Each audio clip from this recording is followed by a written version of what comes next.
அடுத்த கட்டத்துக்கு நம்ம செல்லவிருக்கிறோம். செய்தி நான் தான் கொடுக்க போறேன். என் பேர் உமாசங்கர். இந்த வீட்டில் கூடுற சபைக்கு ஒரு மேய்ப்பனாக, இயேசுவுடைய வேலைக்காரனாக, ஷெப்பர்டாக இருக்கிறேன். இப்பொழுது இந்த திருமணத்துக்கான செய்திக்கு நாம் செல்வோமாக. இயேசுவின் நாமம் மகிமைப்படுவதாக. பரிசுத்த பிதாவே, இயேசு ராஜாவே, இந்த ஷாலினி ஜோயல் திருமணத்துக்கு நீங்க வந்திருக்கிறதுக்காக நன்றிப்பா. இதுவரை எங்களுக்கு உங்களுடைய கிருபையை கொடுத்துருக்கீங்க.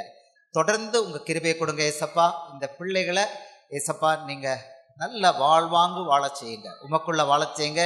அநேகருக்கு சாட்சியா பரலோகத்துக்கு மிகுந்த கனிகளை கொடுக்கிறவங்களா வாழ செய்யுங்கப்பா. இப்பொழுது அந்த செய்தியை உங்க கையில ஒப்படைக்கிறப்பா. பேசுகிற என்ன மறைத்துக் கொள்ளுங்க, நீங்க வெளிப்படுங்க. இயேசுவின் மூலம் ஜெபம் கேளு நல்ல பிதாவே, ஆமென். ஆமென் சொல்லுவோமா?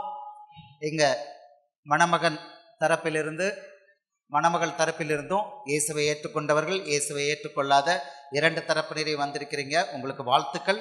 ஒரு சில இயேசுவுடைய வசனங்களை இந்த புதுமண தம்பதிகளுக்கு அறிவுரையாக தெரிவித்து இந்த செய்தியை முடிக்க விரும்புகிறேன். திருமணத்தை பொறுத்த வரைக்கும் இயேசு மத்தேயு 19வது அதிகாரத்தில் மிக அழகாக நமக்கு சொல்லி காட்டியிருக்கிறார். கேட்குறாங்க, மனைவியை குறித்த விஷயம் என்ன அப்படின்னு கேட்குறாங்க. மனைவியை குறித்த விஷயம் என்னன்னு கேட்கும் பொழுது அவர் சொல்றாரு, இயேசப்பா சொல்றாரு, அவர்களுக்கு மத்தேயு 19வது அதிகாரம் 4வது வசனம், மத்தேயு 19:4. திருமணத்தை பொறுத்த வரைக்கும் இயேசு மிக அழகாக ஒரு கிளாரிஃபிகேஷன் கொடுத்துருக்கிறாரு. அவர்கிட்ட திருமணத்தை குறித்து கேள்வி கேட்டாங்க, பரிசேயர் கேள்வி கேட்டாங்க. அது ஒரு மிக முக்கியமான செய்தி உங்க ரெண்டு பேருக்கு மட்டுமல்ல, திருமணமான எல்லாருக்கும் இது செய்தி. அவங்க கேட்குறாங்க, அப்பொழுது பரிசேயர் அவரை சோதிக்க வேண்டும் என்று அவரிடத்தில் வந்து, புருஷனானவன் தன் மனைவியை எந்த முகாந்திரத்தினாலாவது தள்ளி விடுவது நியாயமாக கேட்குறாங்க. கேள்வியே குதர்க்கமான கேள்வி. அவர்களுக்கு அவர் பிரதித்திரமாக, ஆதியிலே மனுஷரை உண்டாக்கினவர் அவர்களை ஆணும் பெண்ணுமாக உண்டாக்கினார் என்பதையும், இது நிமித்தம் புருஷனானவன் தன் தகப்பனையும் தாயும் விட்டு தன் மனைவியோடு இசைந்திருப்பான். கவனமாக கேளுங்க, புருஷனானவன் தன் தகப்பனையும் தாயும் விட்டு தன் மனைவியோடு இசைந்திருப்பான், இது ஆணுக்குள்ள அறிவுரை என்பதையும், அவர்கள் இருவரும் ஒரே மாம்சமாயிருப்பார்கள். இரண்டாவது, அவர்கள் இருவரும் ஒரே மாம்சமாய் இருப்பார்கள் என்று அவர் சொன்னதையும் நீங்கள் வாசிக்கவில்லையா? இது ஆதியாகமம் 2வது அதிகாரம் 28வது வசனத்துல ஆதாமுக்கு ஏவாளை படைச்சவன தேவன் கொடுத்த கட்டளை. இப்படி இருக்கிறபடியினால் அவர்கள் இருவராயிராமல் ஒரே மாம்சமாய் இருக்கிறார்கள். ஆகையால் தேவன் நினைத்ததை மனுஷன் பிரிக்காதிருக்க கடவன் என்றார்.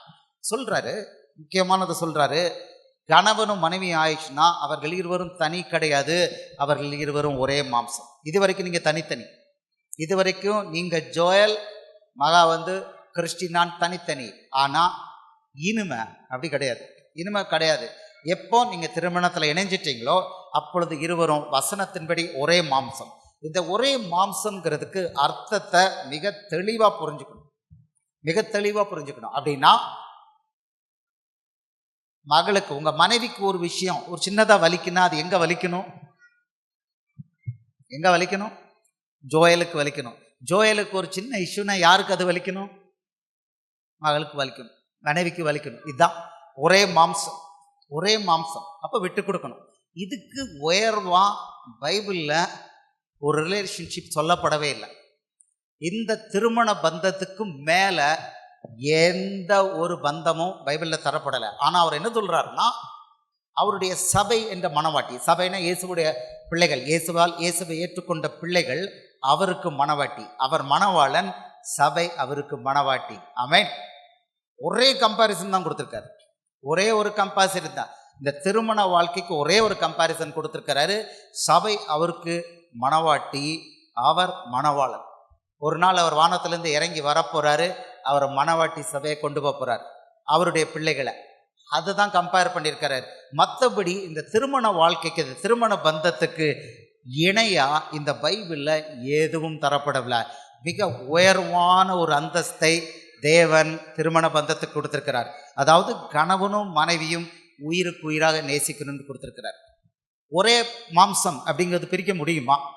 ஒரே மாம்சத்துல உங்க கையை நீங்க பிரிக்க முடியுமா? எனக்கு கை பிடிக்கல, நான் கையை எடுத்துருந்தேன் சொல்ல முடியுமா? சொல்ல முடியுமா? அப்போ அதான் சொல்றாரு, தேவன் இணைத்ததை மனிதன் பிரிக்காதிருக்க கடவனாக.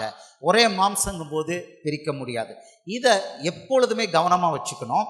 அவர் ஒரே மாம்சம் சொன்னனால, பிரிக்க முடியாதுன்னு சொன்னனால, இது என் மாம்சம், என்ன நடந்தாலும் நம்ம என்ன பண்ணணும், என்ன நடந்தாலும் நான் அவளுக்கு கணவன், அவள் எனக்கு மனைவி அப்படிங்கிறதுல தெளிவா இருக்கணும். இந்த வசனத்தின்படி தெளிவா இருந்துட்டோம் அப்படின்னா நமக்கு என்ன வராது, இன்னல் வராது, பிரிவினை வராது.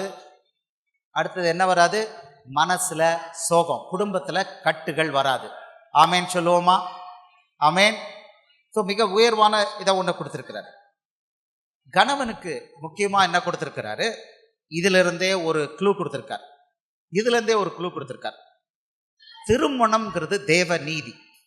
அவர் என்ன தேவ நீதிங்கிறாரு, ஆதியாகமத்தில் சொல்றாரு, 2வது அதிகாரம் 18வது வசனத்துல சொல்றாரு, மனுஷன் தனிமையாய் இருப்பது நல்லதல்ல, ஏற்ற துணையை அவனுக்கு உண்டாக்குவேன்.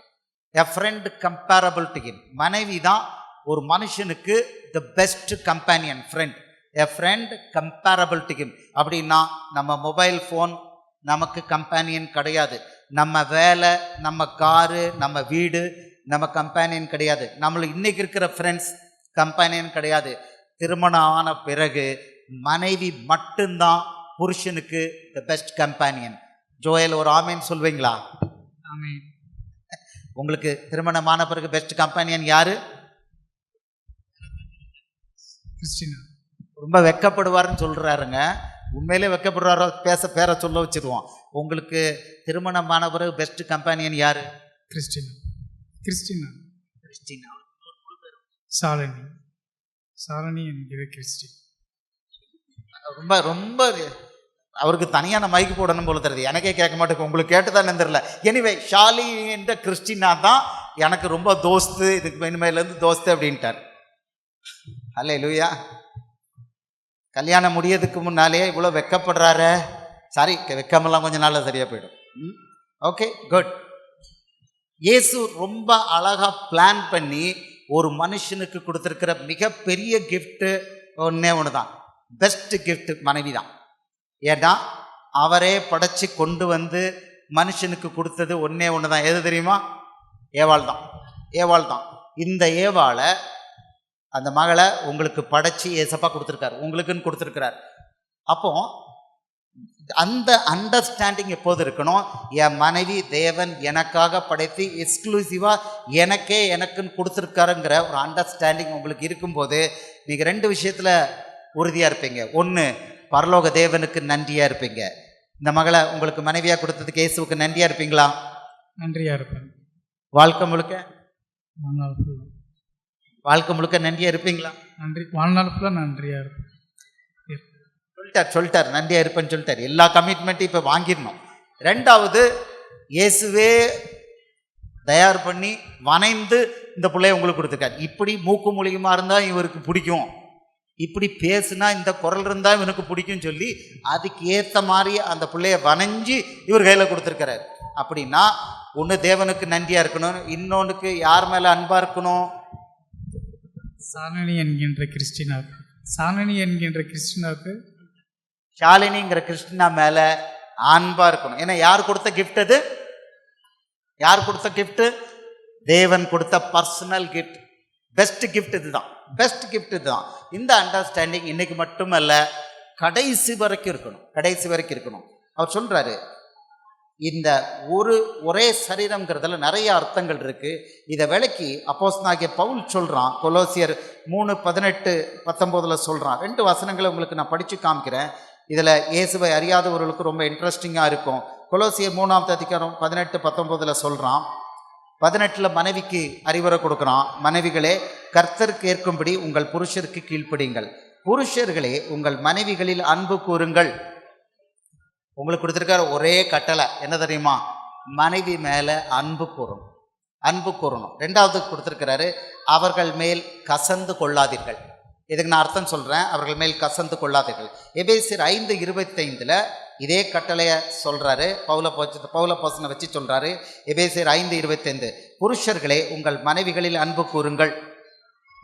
புருஷர்களே உங்கள் மனைவிகளில் அன்பு கூறுங்கள். கணவனுக்கு கொடுக்கப்பட்டுள்ள மிக பெரிய ஒரு பொறுப்பு, ஒரு கட்டளை, தேவ கட்டளை பொறுப்பு. மனைவி மேல அன்பு கூறணும். கொலோசியர் 3:18 அவன் சொல்றான், கசந்து கொள்ளாதீர்கள். அப்படின்னா என்னன்னா, வாழ்க்கையில மனைவி மேல கசந்து கொள்வதற்கு வேண்டிய வாய்ப்புகள் வரும்னு சொல்றோம். ஏன்னா இயேசு தேவநீதி, திருமணம் ஒரு தேவநீதின்னு சொல்லி ஏதேன் தோட்டத்தில் ஆதாமுக்கு மனைவியை ஒரு பொண்ணை ஏற்படுத்தி அங்கே முதல் திருமணத்தை நடத்தி வச்சார். அது தேவநீதி. கானாவூர் கல்யாணத்தில் அவர் முதல் செஞ்ச அற்புதம், ஒரு கல்யாண வீட்டில் அவர் செஞ்ச ஃபஸ்ட்டு பப்ளிக் ஃபங்க்ஷன் கானாவூர் கல்யாண வீடு. அங்கே அற்புதத்தை பண்ணார். அப்படின்னா திருமணம்ங்கிறது பரலோகம் நியமித்த மிகப்பெரிய தேவநீதி. அந்த தேவநீதியை தேவன் கொடுத்துருக்கும் பொழுது அதற்கு சத்ரு என்ற பிசாசு எதிர்த்து போராடுவான். அப்படிங்கிறது தான் நீங்கள் மத்தேயு 19 கேட்டீங்க. புருஷனானவன் எந்த விதத்தினாலாவது மனைவியை தள்ளி விடுவது நியாயமா? கேள்வி. அது மனுஷன் கேட்ட கேள்வி இல்லை, சத்ரு கேட்ட கேள்வி, பேய் கேட்ட கேள்வி. திருமணம் தேவ நீதிங்கும் போது அந்த திருமணத்துக்கு சத்ரு என்ற பிசாசானவன் எதிர்த்து நிற்கிறான். ஏன்னா தேவ நீதிக்கெல்லாம் எதிர்த்து நிற்கிறான். ஞானஸ்நானம் தண்ணியில் முங்கி எடுக்கணும்னா அவன் சொல்லுவான், தண்ணியிலெல்லாம் முங்க வேண்டாம், அப்படி தெளிச்சா போதும். ஞானஸ்நானம் பெரியவங்களுக்கு தான், வயசு வந்தவங்களுக்கு தான். நோ, பிறந்த குழந்தைக்கு ஞானஸ்நானம். அவன் கரெக்டாக தேவ நீதிக்கு எதிர்த்து எல்லா இடத்துலையும் போராடுறான். ஆமாம், பழைய ஏற்பாட்டில் தசமபாகம் காணிக்கையெல்லாம் கிடையாது, இதெல்லாம் புதுசு அப்படின்னு. மாம்சம் ஒன்றுக்கு உதவாது, யோவான் 6:63 சொன்னால் இல்லை, பழைய ஏற்பாட்டு தசமபாகம் உண்டு, காணிக்கை உண்டு, அப்படியே பழைய ஏற்பாடு உண்டு. தேவ நீதிக்கு விரோதமாக சத்துருங்கிற பேய் போராடிக்கிட்டு இருக்கிறத பார்க்குறோம். இன்று நீங்கள் திருமணம் ஆகிறீங்க, கல்யாணத்தில் நீங்கள் இணைக்கப்படுறீங்க, ரொம்ப தெளிவாக தெரியணும். திருமணம் என்ற தேவ நீதியில் உங்களுக்கு உங்கள் மனைவியை உயிருக்கு, இயேசுவுக்கு அடுத்தது உயிருக்குயிராக நேசிக்கணும்னு சொல்லியிருக்கிறாரு. பேய் என்ன சொல்லுவான்? மனைவியை தள்ளிவிடு. அவன் வேலையே இந்த கதை தான்.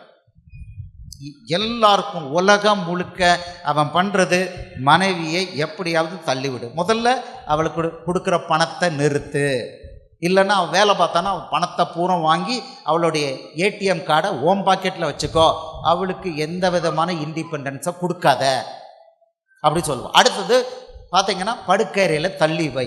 குரான்கிற புஸ்தகத்தில் படுக்கறையில் பொண்டாட்டியை தள்ளி வைக்கணும்னு எழுதி வச்சிருக்கு. நினைக்கும் போதெல்லாம் அடினே இருக்குது. அதில் உனக்கு உன் மனைவியை நீ நினைக்கும் போதெல்லாம் அடி, படுக்கறையில் அவள் தள்ளி வை, இதெல்லாம் இருக்கும். இது எங்கே சொல்லலை. இங்கே வசனம் என்ன சொல்ல தெரியுமா? உன் மார்பில் உள்ள மனைவி ஆகிலும். உபாகமம் 13:7 2 இடத்துல பழைய ஏற்பாட்டில் சொல்லியிருக்கிறாரு. மனைவி புருஷனுடைய மார்பில் இருக்கணும் அப்படின்னு கொடுத்துருக்கிறார். பிள்ளையெல்லாம் சொல்லலை, பிள்ளை மார்பில் இருக்கணும்னு சொல்லலை. வாசனம் தெளிவாக சொல்லுது. உபாகமம் 13:7 உன் மார்பில் உள்ள உன் மனைவி ஆகிலும். மனைவிக்கு கொடுக்கப்பட்டுள்ள ஸ்தானம் கணவனுடைய மார்பு அப்படின்னு சொல்லி வேதத்தில் சொல்லியிருக்கிறாரு. அவளை தள்ளி விடவோ, அவளை அடிக்கவோ, அவளை படுக்கறையில் தள்ளி வைக்கவோ இந்த வேதம் சொல்லவே இல்லை. ஏன்னா ஒரே ஒரு கட்டளை தான் கொடுத்துருக்காரு. என்ன நடந்தாலும் சரி, மனைவி எப்படி பிஹேவ் பண்ணாலும், மிஸ்பிஹேவ் பண்ணாலும் சரி, மனைவியை நேசிக்க வேண்டும். என்ன அளவுக்கு நேசிக்கணும்னா, இதே எபேசியர் 5வது அதிகாரத்தில் 27, 28, அப்படியே புருஷர்களும் தங்கள் மனைவிகளை தங்கள் சொந்த சரீரங்களாக பாவித்து அவர்களில் அன்பு கூற வேண்டும். அதாவது நீங்கள் எப்படி உங்கள் சரீரத்தை ரொம்ப நேசிக்கிறீங்களோ, அப்படி அழகாக அப்படிலாம் போட்டு அப்படி அதெல்லாம் பண்ணுறீங்க. ஒரு சின்னதாக ஒரு இது வந்தால் உடனே நம்ம கேர் பண்ணுறோம். அதே மாதிரி அவளை கவனிக்கணும். சொந்த சரீரமாக, இது வசனம் ரொம்ப தெளிவாக சொல்லுது. இது வேற யாருக்கும் இந்த அன்பை கொடுக்க சொல்லலை. அகெயின் இந்த பைபிளில் மனைவிக்கு கொடுக்குற இந்த அன்பை பிள்ளைகளுக்கோ நண்பர்களுக்கோ வேறு யாருக்கும் கொடுக்கறதுக்கு இந்த பைபிளில் கொடுக்கவே இல்லை. அறிவுரை கிடையாது. தன் சொந்த சரீரமாக புருஷன் தன் மனைவியை நேசிக்கணும். அப்படிங்கும் போது மனைவி தப்பு பண்ணால் என்ன பண்ணுவோம்? இப்போ நீங்கள் தப்பு பண்ணிட்டேங்க, உங்களை கோபமாக எடுத்து சதீஷ் ஆகிய நான், சதீஷ் என்ற ஜோயல் ஆகிய நான் தப்பு பண்ணிட்டேன், ஒரு கம்பு எடுத்து அடிப்போம். அப்படி அடிப்போமா? இன்றைக்கி 2 நாள் சாப்பாடு கிடையாது, சதீஷுக்கு 2 நாள் சாப்பாடு கிடையாது, அப்படி ஏதாவது செய்வோமா? செய்ய மாட்டோம். ஓகே. அதே போல் மனைவி தவறு செய்தாலும் அதை என்ன பண்ணணும்? அதை தவறாக எடுக்கக்கூடாது, அதுக்கு தண்டனை கொடுக்க வேண்டும் என்று நினைக்கக்கூடாது. அவளை நேசிக்க வேண்டும். அவளை நேசிக்க வேண்டும். ஏன்னா பைபிளில் இயேசுவை தெரியாதவங்க புரிஞ்சுக்கணும். இயேசு இந்த பூமிக்கு வந்து தன் ஜீவனை கொடுத்து உயிர்த்தெழுந்த பிறகு மனுஷனுக்கு எதிரி மனுஷன் கிடையாது, மனுஷனுக்கு எதிரி கண்ணுக்கு தெரியாத சத்துருங்கிற பிசாசு, தன் கண்ணுக்கு தெரியாத பிசாசு. இப்போ மனைவி ஏதாவது பிஹேவ் பண்ணுறான்னா அவர் சொல்கிறாரு, எபேசியர் 6வது அதிகாரம் இதே எபேசியரில் சொல்கிறாரு 12வது வசனத்தில், ஏனெனில் மாம்சத்தோடும் இரத்தத்தோடும் அல்ல, துரைத்தனங்களோடும் அதிகாரங்களோடும் இப்பிரபஞ்சத்தின் அந்தகார லோகாதிபதிகளோடும் வானமண்டலங்களில் உள்ள பொல்லாத சேனைகளோடும் நமக்கு போராட்டம் உண்டு. உங்களுடைய போராட்டம் யாருக்கு எதிராக?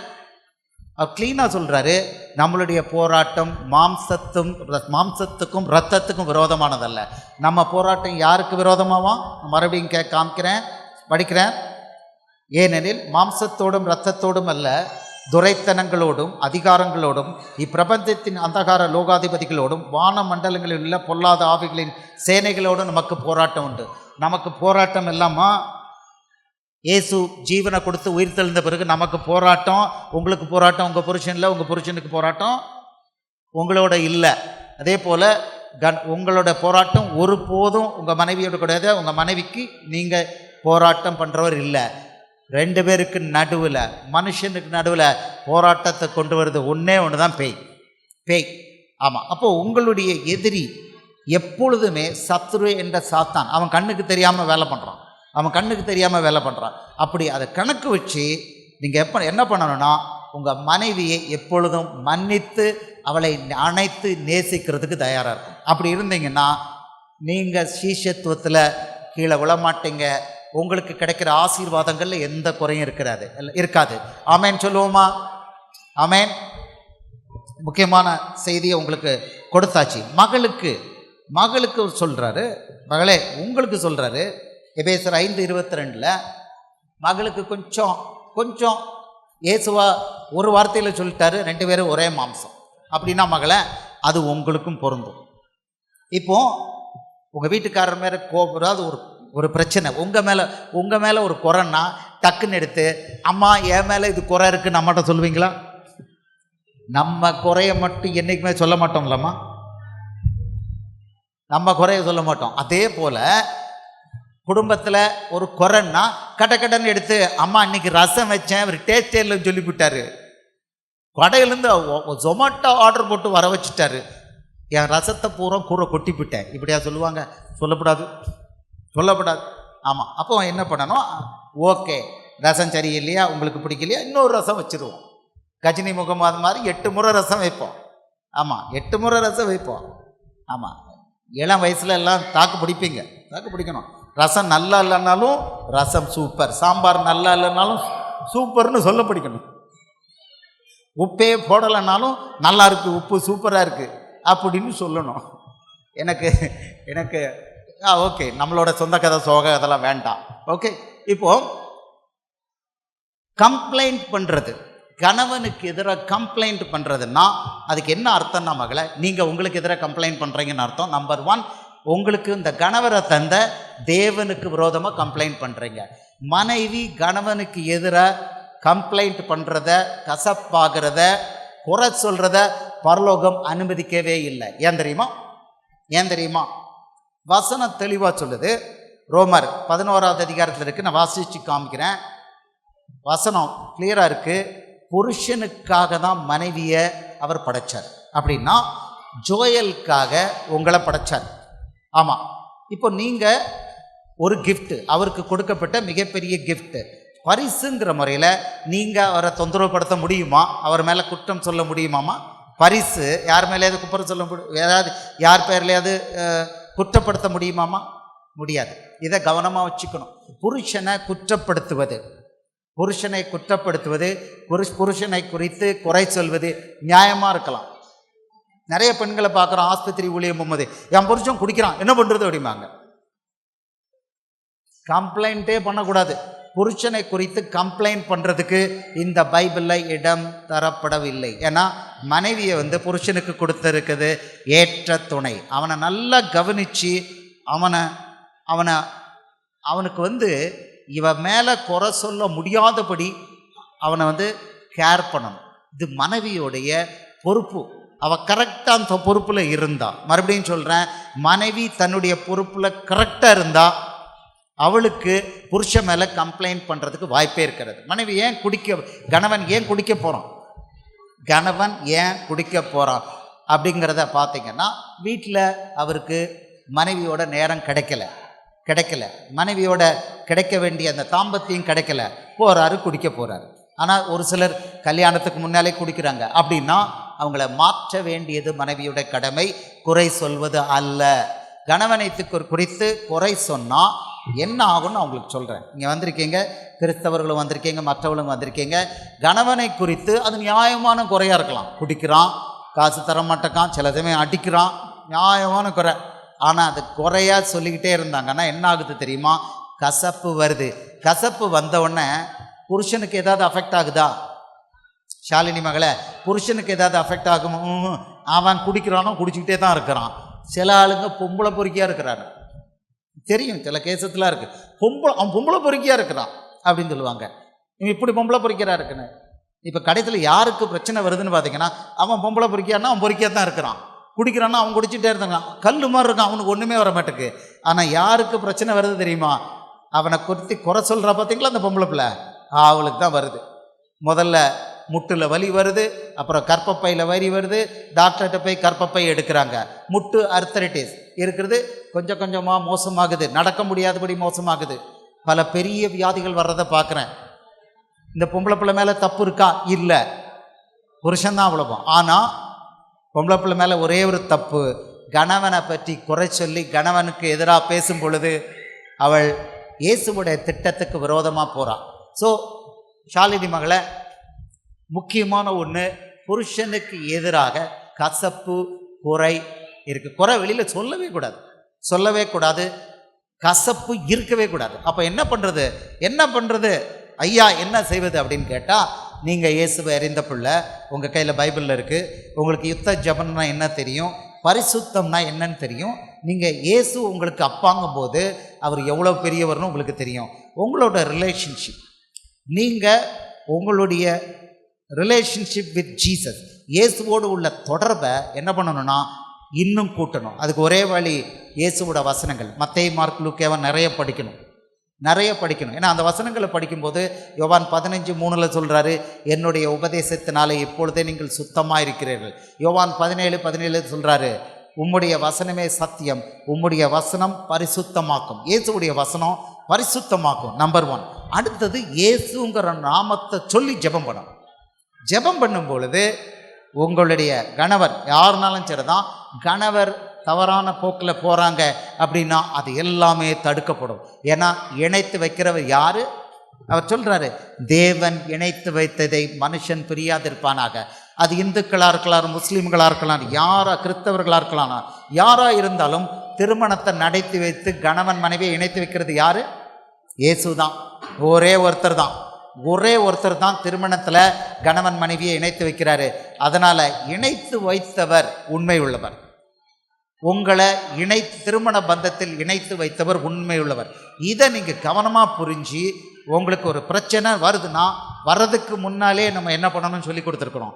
கரெக்டாக ஜெபம் வசனம் இருந்து புருஷனுக்கு கீழ்ப்படிதல் இருந்ததுன்னா பிரச்சனையே வராது. ஆனால் பிரச்சனையே வராத வாழ்க்கை உண்டா? கிடையாது. பிரச்சனையே எனக்கு வாழ்க்கை ஒருத்தருக்கு வரவே செய்யாது, ரொம்ப பரிசுத்தமாக இருந்தாலும் வராது, அப்படி கிடையாது.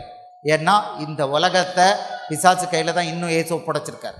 நீங்கள் நல்லா இயேசுக்கு உண்மையாக இருந்தீங்கன்னா இல்லைன்னா உண்மையே இல்லைன்னு இருந்தாலும் சரி தான், எப்படினாலும் அவன் போட்டு பார்ப்பான், அவன் எதிரி வந்து போட்டு பார்ப்பான். அப்படின்னா எப்பொழுதுமே ரெடியாக இருக்கணும். வசனம், ஜெபம், இயேசுவோட கூட ஐக்கியம் இருக்கணும்.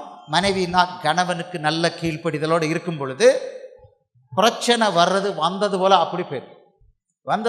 அவர் அழகாக சொல்கிறாரு, மத்தேயு 21:41 சொல்கிறாரு, நீங்கள் சோதனைக்குட்படாதபடி விழித்திருந்து ஜெபம் பண்ணுங்கள்.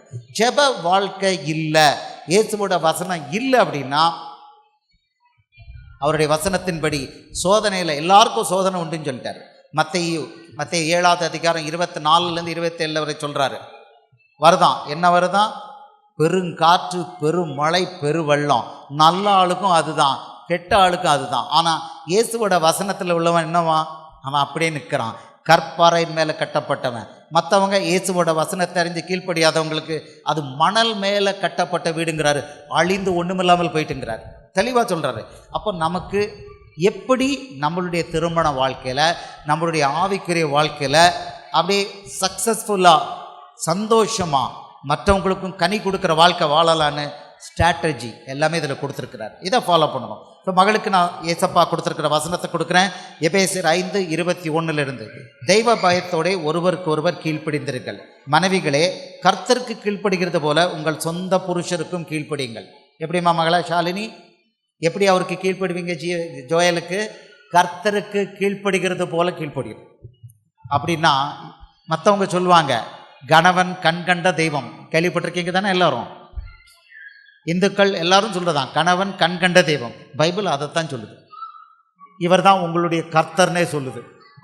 கர்த்தருக்கு கீழ்ப்படுகிறது போல, கர்த்தர்னு சொல்லலை, கர்த்தருக்கு எப்படி கீழ்ப்படுகிறீங்களோ, கர்த்தர்னு இயேசு, இயேசுவுக்கு எப்படி நீங்கள் கீழ்ப்படுகிறீங்களோ அதே கீழ்ப்படிதலை யாருக்கு கொடுக்கணுமா? ஜோயலுக்கு கொடுக்கணும். அடுத்து சொல்கிறாரு, கிறிஸ்து சபைக்கு எபேசியர் 5:23 கிறிஸ்து சபைக்கு தலையாக இருக்கிறது போல புருஷனும் மனைவிக்கு தலையாக இருக்கிறான், அவரே சரீரத்துக்கும் இரட்சகராக இருக்கிறார். அப்படின்னா புருஷன் தான் மனைவிக்கு தலை, மனைவி புருஷனுக்கு தலை இல்லை. எங்கெல்லாம் மனைவி புருஷனுக்கு தலையாக இருக்கிறாளோ அது வேத வசனத்துக்கு விரோதமானது. இவர் தான் தலை. ஆமாம், 2 தலை இருக்க முடியுமாமா? 2 தலை இருந்ததுன்னா அது வேற மாதிரி ஆகிடும். ஒரு ஆளுக்கு 2 தலை இருந்தால் என்ன ஆகும்? புருஷன் தான் தலை. குடும்பத்தில் உங்களுக்கு புருஷன்தான் தலை. அந்த ரோலை தம்பி ஜோயல் நீங்கள் எப்பொழுதுமே எடுக்கணும், அந்த தலைமையை கொடுக்கணும். You have to give the leadership. நீங்கள் அதுக்கு ஒத்துக்கணுமா, முக்கியமானது. இதை வயலேட் பண்ணும்போது சின். ஆமாம், 24 ஆகையால் சபையானது கிறிஸ்துவுக்கு கீழ்ப்படுகிறது போல மனைவிகளும் தங்கள் சொந்த புருஷர்களுக்கு எந்த காரியத்திலும் கீழ்ப்படிந்திருக்க வேண்டும்.